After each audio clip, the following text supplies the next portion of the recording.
Qué difícil les va a ser a los ricos entrar en el reino de Dios. Kiolalakesh katanesh ismaya, kinsiktesh kima wola yetel impuxikal. Beklae, ukuchan yetel malob, tan kishkelem kuyalik tone, lemachob, kutsak, uyolob, ti letakino ma, tuyoklob, tu ajawil yumsil. Muy queridos hermanos y hermanas, les saludo con afecto y les deseo todo bien en el Señor en este domingo 28 del tiempo ordinario. En este día, a las 3 de la mañana tiempo de México, se celebró en el Vaticano la misa de canonización de 7 beatos, entre ellos el beato Pablo VI y el beato arzobispo de San Salvador, Óscar Arnulfo Romero. Las nuevas generaciones tal vez desconozcan al gran Papa Pablo VI, primer Papa viajero en la historia de la Iglesia, quien fue a la India, a Tierra Santa, a Brasil, a Colombia y a la ONU en Nueva York, y que si la vida y la salud se lo hubieran permitido, hubiera sido él quien viniera a México en 1979, en aquel famoso primer viaje de San Juan Pablo II. Fue un papa sabio que supo conducir el timón de la Iglesia en tiempos de gran turbulencia, debido a las convulsiones que padecía el mundo y la Iglesia misma. Él llevó a excelente término el Concilio Vaticano II y escribió encíclicas extraordinarias, entre las que sobresalen la Humane Vitae y la Populorum Progressio. Tachado por unos de conservador y por otros como revolucionario, fue un pastor fortalecido por una gran espiritualidad. Hay libros, pero quien guste de las películas, les recomiendo buscar Un Papa en la Tempestad. Y en 3 horas y media conocerán su vida y gran parte del sentido de la historia de la Iglesia y de la humanidad en el pasado siglo XX. Monseñor Óscar Arnulfo Romero, o San Romero de América, como ya lo llaman muchos, fue asesinado mientras celebraba la Santa Misa la tarde del lunes 24 de marzo de 1980. Él esperaba ya que lo asesinaran, sobre todo por su última predicación dominical, donde llamaba a los miembros del ejército a anteponer la obediencia a Dios en el 5º mandamiento que dice: no matarás, a la obediencia a sus superiores cuando los enviaran a asesinar a sus hermanos del pueblo. Esa homilía, como todas sus homilías, fue transmitida por la radio y fue escuchada por gran parte de la población. Fueron tiempos de gran turbación en El Salvador, donde una pequeña clase dominante, con el apoyo del ejército, tenía sojuzgada a la mayor parte de la población que vivía en extrema pobreza. Él, al igual que otros santos ministros, religiosas y laicos comprometidos en El Salvador, ha sido confundido con los miembros de la guerrilla comunista que se alzó para combatir al gobierno. Pero Monseñor Romero siempre exhortó a la paz, a la reconciliación y al amor, compartiendo cercanamente con los pobres de su pueblo. También hay libros y películas de la vida y martirio de San Óscar Arnulfo, como la llamada simplemente Romero. Precisamente de la riqueza trata el Evangelio de hoy. Jesús no tenía nada contra los ricos, y de hecho en el Santo Evangelio de hoy, según San Marcos, recibe a un hombre rico que se le acerca corriendo y se arrodilla ante él para preguntarle: Maestro bueno, ¿qué debo hacer para alcanzar la vida eterna? Antes de contestarle, Jesús le pregunta, ¿por qué lo llama bueno? Si solo Dios es bueno. Esto no es negación de su divinidad, sino tal vez porque sabía que aquel hombre se consideraba bueno.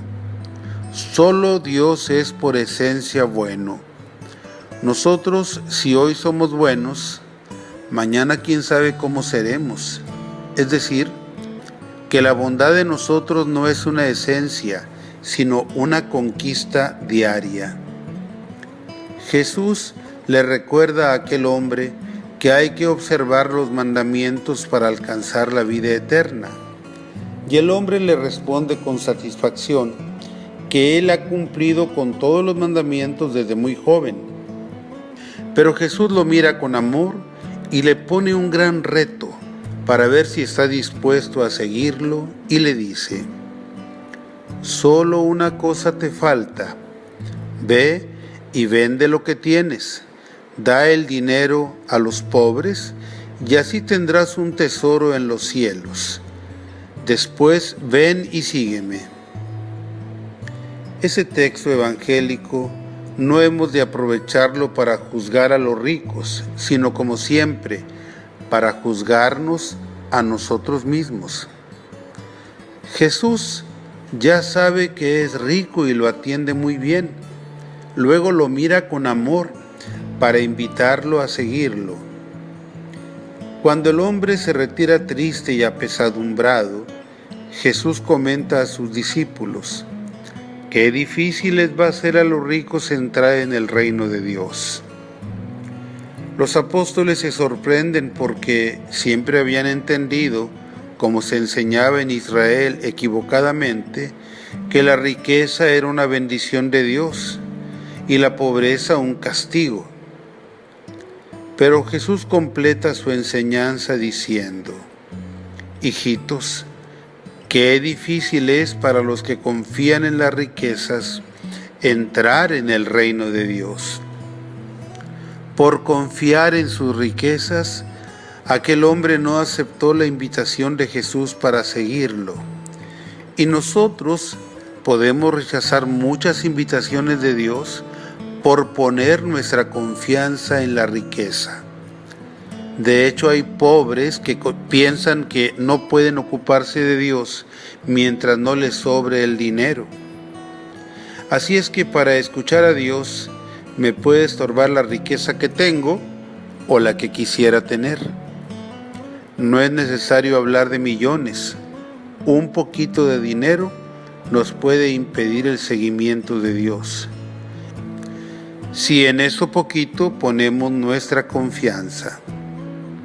Por eso es más fácil que un camello pase por el ojo de una aguja a que alguien que confía en sus riquezas entre al reino de Dios. A los hombres libres y pobres de espíritu, nada les estorba para seguir a Jesús. No a todos les pedirá el Señor que repartan su riqueza entre los pobres, como lo pidió a aquel hombre. Pero a todos nos pide tener corazón de pobre y tener a los pobres en el corazón, como aprendió a tenerlos San Romero de América.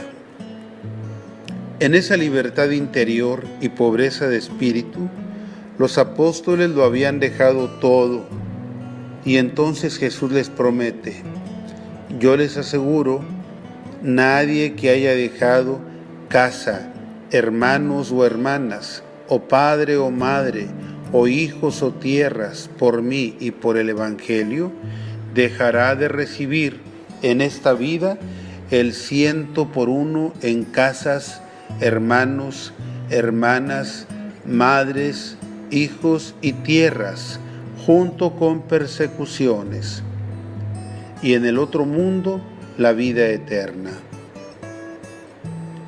Cualquier hombre o mujer que esté consagrado 100% al Evangelio ha podido comprobar la verdad de esta promesa de Jesús. Pero ojo, Jesús dice recibirá, no dice buscará. Se debe tratar de regalos de Dios que nos manda ordinariamente a través de su misma iglesia. Pero es un grave pecado que quien evangeliza busque y hasta exija recibir recompensas que el Señor no envía. En verdad, vale la pena servir al Señor y a la iglesia, y todos podemos comprobar que el Señor no se deja ganar en generosidad. Con frecuencia he escuchado decir a la gente buena, cuando desean el bien a otra persona o dicen de sí mismos, lo que más importa es la salud, y con eso se conforman. Pero el libro de la sabiduría que hoy escuchamos, en la primera lectura, nos dice que la sabiduría y la prudencia son algo más valioso que los cetros, los tronos y las riquezas, y que cualquier piedra preciosa, el oro o la plata. Y dice que ese don es más valioso que la salud y la belleza. Tal parece que el común de la gente trae los valores al revés de como los presenta la palabra de Dios.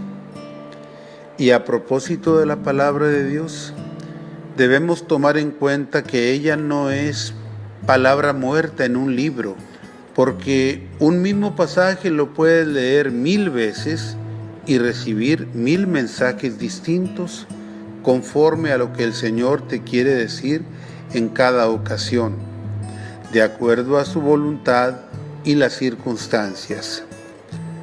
Es por eso que la carta a los Hebreos que hoy escuchamos en la segunda lectura dice: la palabra de Dios es viva y eficaz, y más penetrante que una espada de 2 filos. Llega hasta lo más íntimo del alma, hasta la médula de los huesos, y descubre los pensamientos e intenciones del corazón. Ciertamente que para que se dé semejante efecto, se requiere estudio y lectura orante de la palabra, además de la ayuda de la correcta interpretación que nos da el leerla en la iglesia.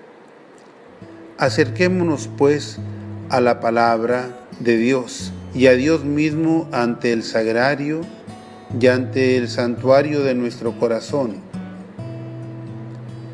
y estemos atentos al Señor que nos habla en la contemplación de la naturaleza, en la historia que vivimos y en las necesidades de nuestros hermanos. Sigamos en oración por el sínodo de los jóvenes que continúa desarrollándose en Roma. Envío un saludo especial y mi felicitación a las personas que estuvieron participando estos días pasados en la Semana de la Familia. Que tengan una feliz semana. Sea alabado Jesucristo.